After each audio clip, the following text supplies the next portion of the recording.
walk out? Like walk out, real walk out.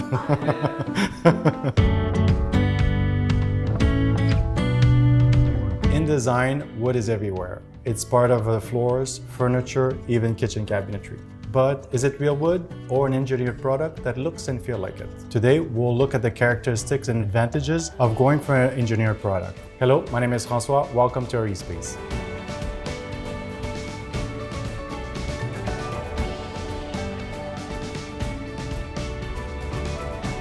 The first advantage is low maintenance compared to wood veneers and lacquer, much easier to take care of.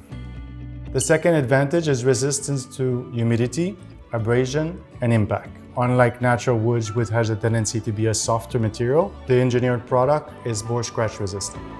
Our third point is the stability of color. Unlike natural wood, which has a tendency to age with oxidation and daylight, the synthetic product is more stable as a pattern throughout the product, but also with time, there won't be a change of color that you get with a natural product.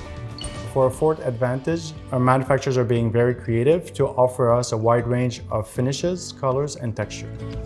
Our fifth advantage for the engineered product, it's more affordable. As a side note, all the advantages and characteristics I just mentioned for the engineered product also apply to engineered solid color, which is a good alternative for lacquered product. Hopefully this tip was useful. To learn more, visit our E-SPACE. My name is François. Thank you for joining us.